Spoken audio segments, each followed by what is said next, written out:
Everyone, today I'm coming to you with a review on the brand new Marvel Legends 60th anniversary of Spider-Man, or 60 Amazing Years, however you want to call it. We're reviewing the Future Foundation Spider-Man. Now, this was the figure that I was least looking forward to, and now that I have it in hand, it makes sense.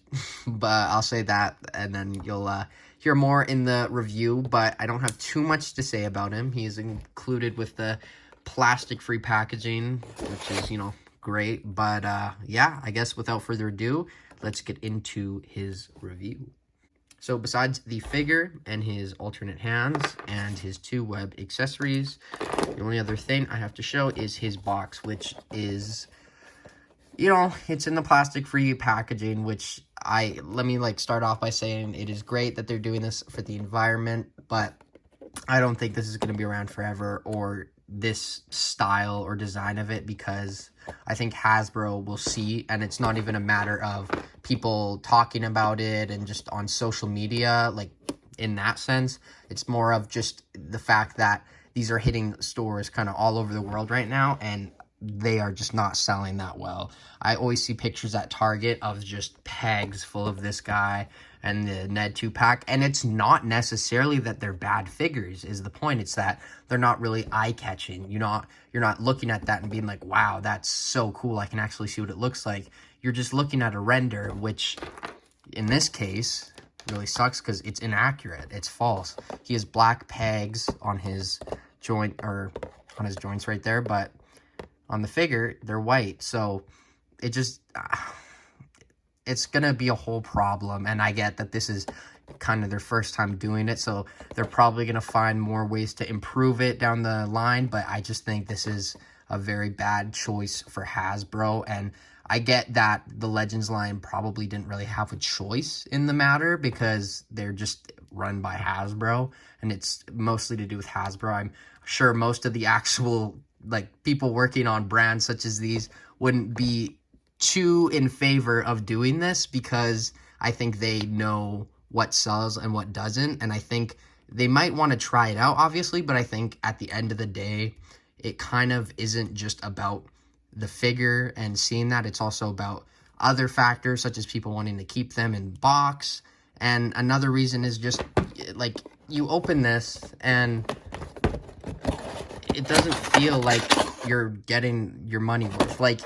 Obviously, it's a figure, it's in packaging. That's kind of the thing you're paying for, but I feel like it doesn't really bother me, but just opening this, spending $40 on this, and just opening this and seeing this and the figure in a baggie is kind of disheartening. I don't know if that's just me, but this is definitely a larger conversation. So let me know what you think about it in the comments below. But I do think the design that they went with is okay. I don't think it's terrible. I think they did well for kind of doing it their first time around, but I definitely think there is many improvements they can do. But it's kind of just a sticky situation for everyone, all parties, the customer, the company, and then, I don't know. It's a shit show. Let's just call it that. But yeah, so that's all I have to say about the box. Pretty cool. Render, inaccurate, but it's a cool design. But the figure itself, I have a lot of problems with. Now, when you look at the rest of the wave, we have figures in the same price point, such as Iron Spider, which is such a cool figure. It's a whole new sculpt. It's awesome. And then we also have the, the first appearance Spider-Man, which is an all new sculpt as well, all pinless. And he comes with so many accessories. It's insane. I think 5 pairs of hands or something like that. It's just crazy. And webs. And then we get this, which is the same price, and it's a complete reuse of a body that's outdated compared to the rest of the figures in the wave, let's be honest. And they didn't even include a whole bunch of accessories with him because he's just a reuse. They really cheaped out on him. They gave him swinging hands, which, is important, but they didn't even give him wall crawling hands. And I understand that that's kind of a complaint a lot of people make with Spidey figures, but I think it definitely matters, especially more in this scenario, because this is a $40 figure, and it's in a wave. Well, I guess, I don't know if you'd call it a wave. They're all separate, but it's a wave. It's the 60th anniversary wave.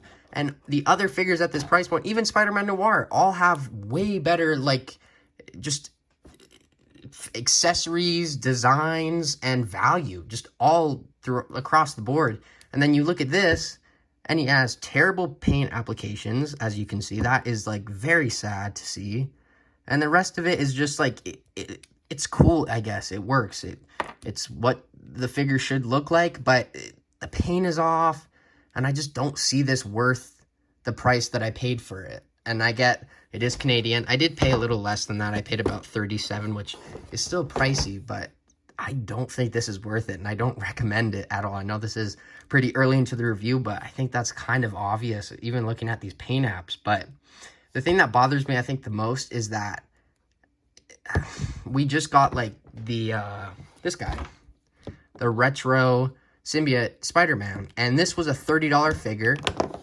It was on the retro card, which I assume does cost more because they don't include Build-A-Figure pieces with it. So a lot of the time they kind of say you either get a Build-A-Figure piece or an awesome package.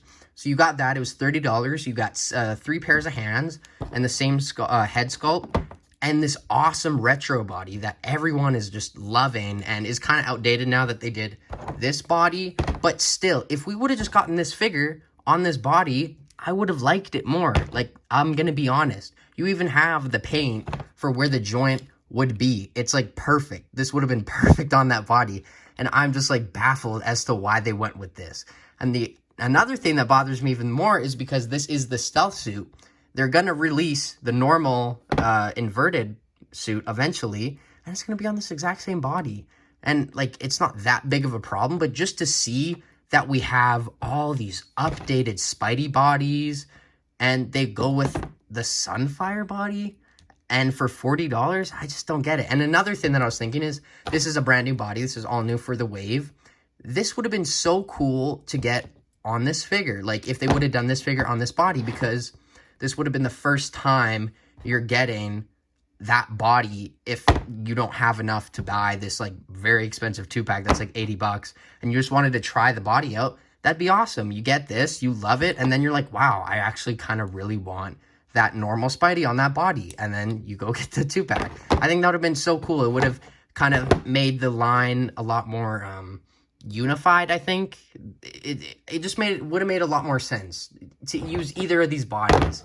But it's not the biggest problem in the world, but there's other things that are way worse than that on the figure, which saddens me. But I don't really have too much more to talk about. I guess I'll quickly show you the accessories better.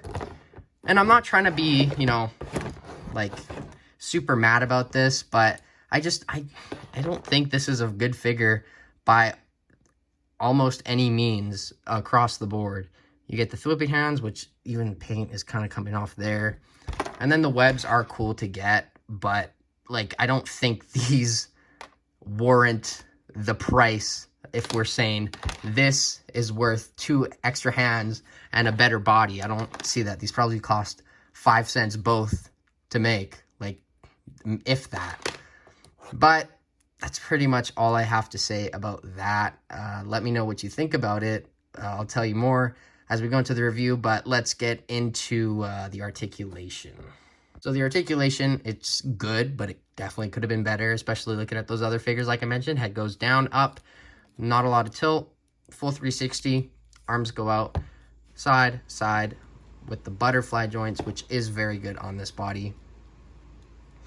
And then the arms go full 360, they go up, there's a bicep swivel, double jointed elbows that act like a single joint, and then the hands go up, down, full 360, Abercrombs goes down that much, back that much, would have been perfect with that other joint, and then the waist swivel goes full 360, the legs kick forward that much, with the bad paint apps that I feel keep coming off as well, kicks forward that much, back, splits, very good, upper thigh cut, double jointed knees with the round pegs, and the boots or legs move full 360 here, and the ankles go up, down, and ankle rocker pivot. But, you know, not terrible articulation. I'm not saying it's terrible. I actually had a lot of fun posing him for the thumbnail, but I just think it doesn't make sense that they use this body, like, at all. But let me know what you think about that.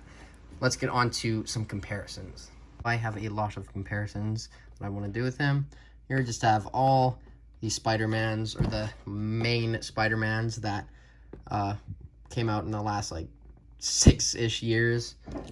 It's kind of a weird way to put it, but you get what I mean. These are all the best Spideys I think I have in my collection to compare them to. We have the Black Suit Symbiote Spider-Man from this year. We have the Pizza Spidey from, I think, 2015 or 16 with very, very kind of, I don't know how to describe that, just worn arms, because I used to bring this guy everywhere. And then we have I think we can call this OG. This is the retro Spidey from 2020. And then we have the brand new, amazing, just actually amazing Spider-Man figure from this year in the Spinneret 2-pack. And then we have the Miles Morales and Ben Reilly. So, Spidey party. But I honestly think any one of these is better than this guy. But I feel so bad. If this guy had feelings, I'd be really hurting them. It's okay, buddy. It's not your fault. It's not your fault. But let's get on to my final thoughts. So if you watch the rest of the video, I think you can kind of get a grasp on what I'm going to say for my final thoughts. Overall, I just don't really like this figure. I bought it because I wanted to review it, and I kind of wanted to, obviously I want to complete the set because I thought this was a really cool line. But I also wanted to try this box out because it's the first figure I got on the single carded plastic-free Spidey box that, you know, I had available, because it came in first. The first one that came in was the Spinneret 2-pack, but then it was that one, and I was like, you know what? I do want to get that one, because maybe I'll be proven wrong, and I was not. But, you know, it's not terrible. If you buy it, I don't think you're going to hate it. I just think you have so many more, like, way better options out there. You have the Iron Spider, you have the Amazing Spider-Man, you have the Spider-Man Warrior, you have all the figures I just showed, and this is the figure you're going to go with. I don't know. I mean, obviously, I have a lot of Spider-Man, and people buy multiple Spider-Man, different suits. I just don't think this one is necessary. Like, I think this is a, like, definitive pass that I can say for most Marvel Legends collectors, especially because this is the inverted version of the main Future Foundation suit. So it's not even technically the Future Foundation suit. It's the inverted version. So, I don't know. I think I'm going to give this figure a 5 out of 10. I don't think it's that good. But I don't know. Let me know what you think of it in the comments below. Anything I talked about throughout the video, the box, the figure, just let me know what you think about it, and if you agree or disagree with me, and I will join in as always. But thank you guys for watching this video. I appreciate it, and just hit 600 subs. Awesome. Like, who knew that I would ever hit 600 subs? My goal is to hit 1,000 before the end of the year, and that would be insane. But I'm appreciative for you guys even watching. So thank you guys so much for watching, as always. And I will see you in my next video, which I don't know what it'll be until it's posted. And until then, thank you for watching. Thwip. Bye, guys.